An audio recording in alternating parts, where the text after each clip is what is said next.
Hey, welcome back, everybody. Time once again for the Tomii Healing System. As we talk about this whole different approach to healing, pioneered by our friend Dr.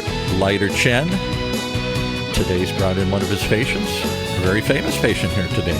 I'll let you introduce him. Dr. Chen, who'd you bring with you today here? Good afternoon. This is Leiter Chen. I'm the founder of the Tomii Healing System. We are the bridge the traditional Chinese medicine with the modern technology, scientifically approach to the traditional Chinese medicine. We use the sensor to detect the skin resistance, to map out the blockage, make the invisible visible. And we'll talk all about that today here. Just to remind everybody, Dr. Chen's been in here before. We've done different shows with him and with some of his patients here. And he came up with this thing many years ago where he was suffering himself and with diabetes it was, right? Very serious diabetes type 2. And he was in China. He's a scientist at the time. He's working on sensor technology, and so he went to Western medicine. That's what's going to heal him, and it didn't. And somebody said, why don't you go back to your roots? Why don't you try Chinese traditional medicine, acupressure, acupuncture, stuff like that? And you said, no, that stuff doesn't work. And the more you dove into it, the more you found out it might. And you actually did what nobody's done, which is you found a way to take this qi, this energy flowing through your body, that Western science still isn't sure about, not sure they can find it or recognize it or believe in it. And you found a way to not only identify it, but to measure it, right, using a sensor technology. And that's what you've done. And so it's turned miracles. I've been a patient, so full disclosure. And today you got brought in a guy who's even bigger than I am here, Rick Darnell, president of the is it the Retired Players Association in the LA chapter here? Yes, that's correct. So you were with the ABA, you were with the Virginia Cavaliers way back when? Before it was Virginia Squires, yes. It was Virginia Squires. The Cavaliers is what the other team. So Virginia Squires, and then you merged into the NBA. First you went to Europe for a while? I played a little bit in the NBA, then over to Europe, and then came back in 1984, back with the Clippers and signed, and got hurt right away.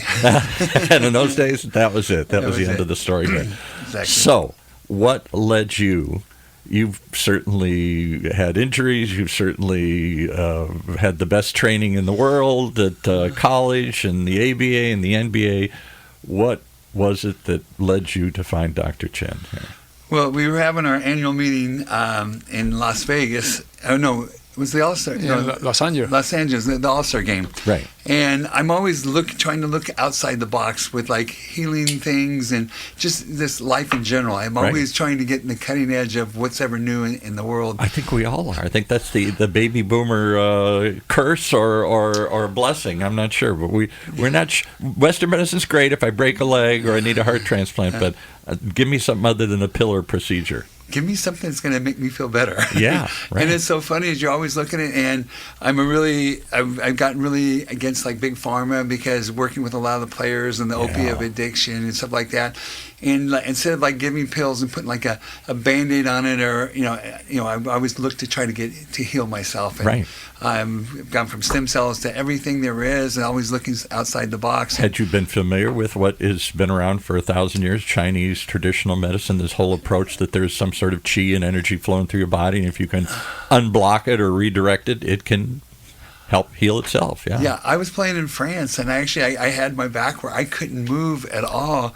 And they brought this guy from China that came in. He was acupuncture and this and that. And I'm sitting there going, oh, yeah, right. You're going to stick a needle in me. I'm going to feel better. Right, exactly. And no, he actually treated me up and made me feel like I was Gumby and cracked my back. And I didn't have any problems with my back for the rest of the whole season. But, always looking into that and how things can come about. And I ran into him at the All-Star game, and he showed me the system, and it makes sense to me because I have a strange thought about our body. Is like I feel like our bodies are like a motherboard, and when something gets broken, you go in and fix that part of the body electronically. Because that's become real popular. Other podcasters like Joe Rogan. When you first come in, we check your energy qi. We found your energy qi is very low. Yeah. And hard to believe because he's pretty energetic today, right? And your kidney energy also out of balance. Yeah. But let's talk about that hacking the system, because that has become a real meme, something everybody's talking about. Joe Rogan talks about it. Robert F. Kennedy was on a show. He, Jr. talks about it. Mel Gibson talks about it. All these celebrities and famous people think, and a lot of tech billionaires think of the body as a computer, as a motherboard. And maybe then it's just we got to hack into the system. You hack into the system, and they say how the flow, like he was talking about the blockage of different parts of your muscles or the blood flow and stuff like that. And if it's stagnant there, it's not flowing. You're not going to have that energy. You're not going to have the ability to cure things and stuff like that. And when he started talking to me about this, I go, this makes sense. I like this stuff. And he's worked on me, and he's done just miracles with me. I was the opposite. I came in very skeptical. And he said, what's your problem? I said, you're the doctor. You tell me. You got the little sensor. And he looked and he said, well, there's something going on with your heart, I'll tell you that. And I had just been diagnosed with your lung, with a very strange thing. I still don't know much about it, a lung nodule, a little growth in my lung. And it hurts like hell. And I thought I was having a heart attack. I'd gone to the doctor and done a CAT scan, and they said, you got this little growth in it. I said, get it out. Oh, we can't. It's too touchy. It's too risky. You just got to learn to live with it. It's going to hurt. As you get stressed or tired, this thing's going to flare up, and you're going to do it. He says, I think I can shrink this thing. And by God, over a year, I came later, next year for my physical, and they said, I don't know why, but it shrunk. Wow. This little lung nodule. So it hasn't completely gone away. Maybe I'm just hallucinating, but I'm telling you, that's why I keep coming back here, because nobody else had any solution or answer for it. This morning, I just finished with one client, and he visited me about 3 to 4 months, and he told me, oh, great news. What's the news? And I visited the cardiologist, and he told me, only visit me once a year. Before, I asked me to visit him twice a year. Right. I was worried, asking me to visit him like quarterly. So now I told him, you are very good. You just only visit me once a year. Hopefully, we can help him no more visit the cardiologist. Yeah, right. And this was his cardiologist, you said, right? Yeah. Cardiologist. So are you open to talking about what your condition was, or problem, or persistent? It's usually something persistent that nobody else can figure out what to do with. Oh, with me? Yeah. Yeah. What happened? I've had. I don't want to push you if you don't want to talk about it. No. It was just that I just didn't have the energy. I had like pain in my hip and my leg. I had a knee replacement that I put off, and from all the years of playing ball, I was bone on bone, and I tried stem cells, and I couldn't understand why that wasn't taking effect. And then the doctor started telling me, he says, you're 275 pounds, you're 6'10", 11, and I'm helping coaching at Cypress College and Santa Ana College. I just, with kids in general, I just do it for free to work with kids. Which is where you started originally at Cypress College here. There's a connection to Orange County here. Yeah. And I just want to work with kids, and so I've been giving the rest on my knee when they were trying to do that. Right. And so then I had that procedure, but then I was tight and had a little bit of problems, and he ran me through this test, and everything he said that was wrong with me, it was right on, and he started working with me, and I'm feeling just unbelievably great right now. And what do you? So we go to a doctor and you say, all right, bone on bone, it's nothing. I mean, acupressure is not going to create new cartilage where there isn't any here, but energy, persistent pains, chronic things. The doctors just seem to shrug and go, I don't know, I can give you a pill to cover it up, but I can't explain it. Or I can't cure it. I can't find a way to deal with it. Why is it? And I would think you are you're with the NBA Retired Players Association, or the president of the LA chapter here. I would think a lot of NBA players, a lot of athletes, because you push your body to an extreme and you keep playing because I don't want to be hurt. I'm just going to keep going. And then all of a sudden you pay for it down the road. The Joe Namath kind of story. I mean, Joe Namath looks crippled to me half the time when he walks around. Well, you got to think about when we were playing.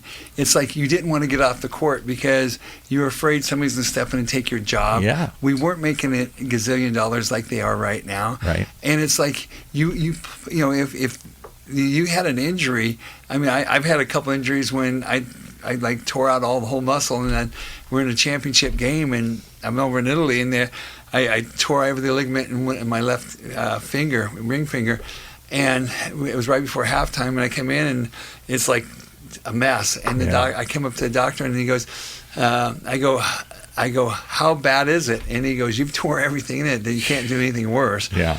And he goes, are you going to play? Can't get any worse. Can you play? If I don't play the second half, we're going to lose. And I go, all right, let's shoot it up and let me tape it together and go out and play. Right. But nowadays, the current players, if they crack a fingernail, they're out for a couple of weeks. And it was just a different world. But the older guys, Joe Namath, all this, we destroyed our body. We didn't take times off to fix it. And part of it was the culture. Just suck it up. Come on, be tough. And then they'd give you, Dr. Feelgood would just give you a shot of something here. Yeah. And all of a sudden, you're supposed to just put up with it here. Well, and when you're on the road or you're playing, you didn't want to go off the court, because if this other guy comes in and steps in and he plays better, has a good game and plays better than you, you're sitting on the bench and you're looking at maybe, being traded or lose your contract. And that's just how it was. There was no security, and we only had 10 players on the team when I was there. Now if you look at the teams, they have 15 players, they have 15 coaches behind them, and then the G League has another 15 guys. So it's you didn't have a lot of chances back then. I apologize to everybody who's watching the live stream. For some reason, our camera cut out. It's still showing over there, but it's not showing here. So I'm just going back to the logo. So we'll finish this out in the last 10 minutes. There's just audio only. Apologize for the confusion here. But let's finish that story out here. Is this a common problem? Talk to me about NBA players. Are they all aching and hurting and tired? They've all pushed themselves, and now as they get older, it catches up with them? Most of the retired guys have gone through so many injuries, and you got to look back when we were first playing and stuff like that. I mean, you had no MRI machines, you had no way to know really what was under that skin, and they would just slice you open in big old railroad track scars, and just anything to get you and shoot you up and just to get you back in there. Just when you back on the court, it was a business for them. I wonder, and is it harder because you're a big guy? I mean, I'm a pretty big guy. You're a really big guy here. I wonder if people like Shaq and stuff, as they get old, just being that big, it's got to be weight on your knees and everything here. So your knees, your ankles. I mean, if you didn't sprain an ankle every week being a center, because there's so much traffic down below the bucket, you're going up and coming down on people's ankles, and you rolling your ankles, you come down rolling your ankles all the time. And it was just a common thing, and you just I rolled it. Hopefully it doesn't go. I can get up down the court next week. Yeah.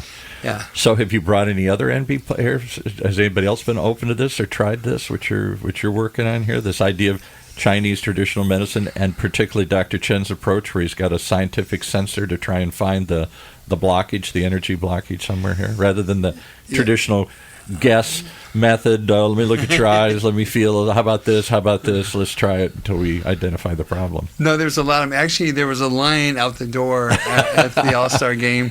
All the other old guys trying to get into him to see what was wrong, how he could help them, and he took care of a lot of the players at the All-Star game. He did a fantastic job and put a lot of smiles on a lot of faces of us old guys. So, Dr. Chen, do you ever know? You don't seem like a basketball player kind of guy here. Do you know who any of these people are that you're treating here? Yes. I don't think you do. Do you follow basketball at all? Do you follow basketball, Dr. Chen?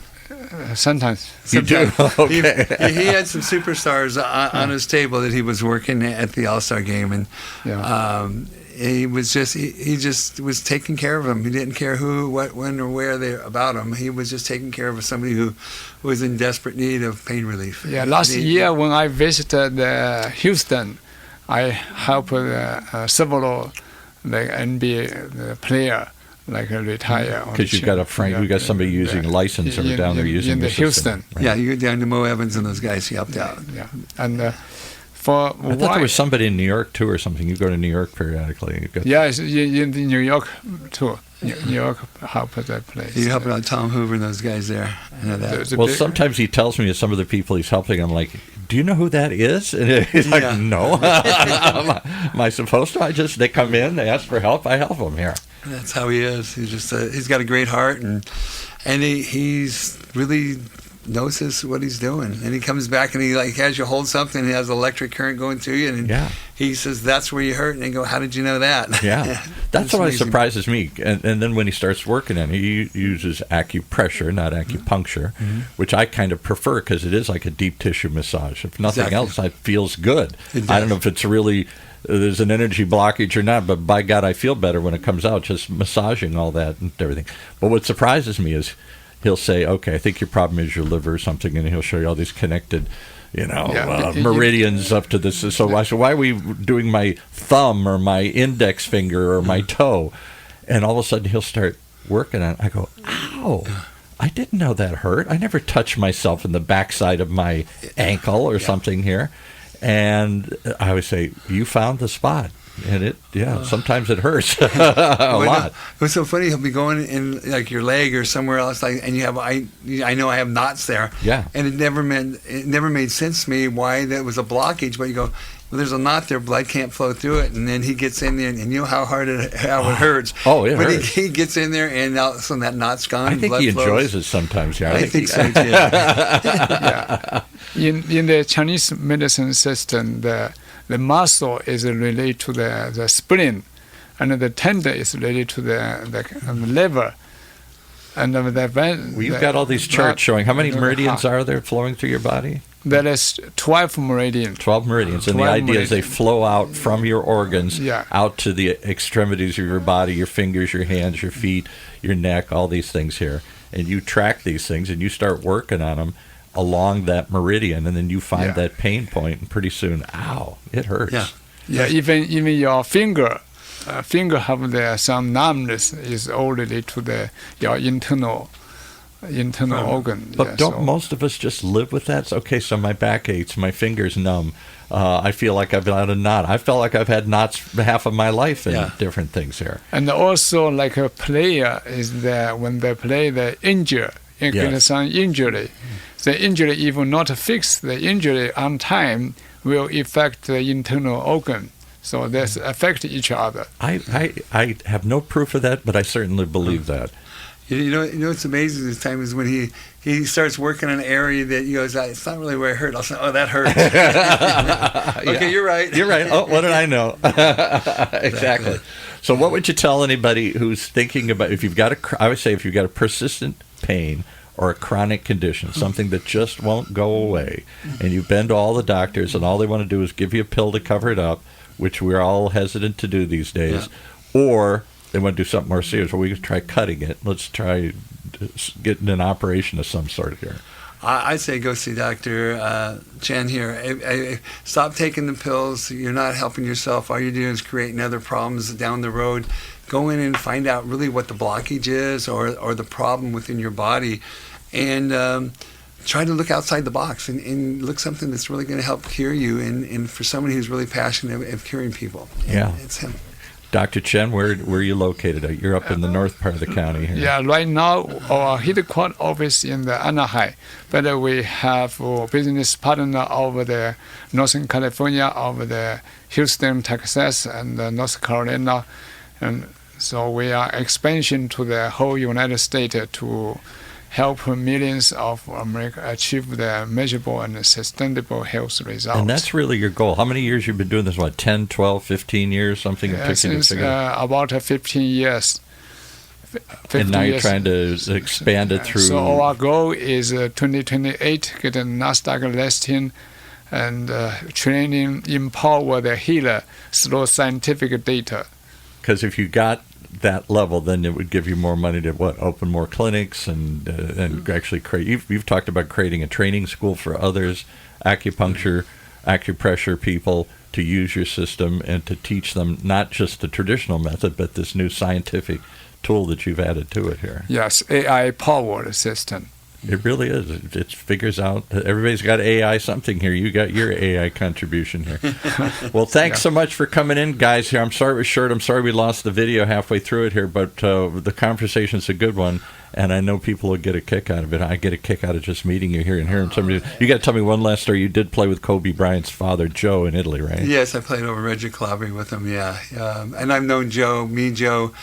after we both retired, we were going over to Hawaii and doing basketball camps for the kids at risk and homeless kids and stuff like that. So we go over there every summer. We do 2 camps a year over there, and then just visit all the hospitals and and just gave back to the community. And Joe and his wife, Joe was just a wonderful person. He was a great guy. And I'm assuming you met little Kobe when he was 5 or 6 or whatever. Yep, he was a little guy then. He spoke fluent Italian back then. Did he really? I heard of that. Yeah. Did anybody know that Kobe was going to be Kobe here at that day and age here? You know what? When we were on the court, Kobe would probably tell all the Italians to get off the court because he thought he was better at 5 years old. 5 years old. But that was Kobe's mentality. He was awesome. He was. Well, thanks for sharing that. All right. Thanks, guys, for coming in here today. Thank you, and you have a wonderful day.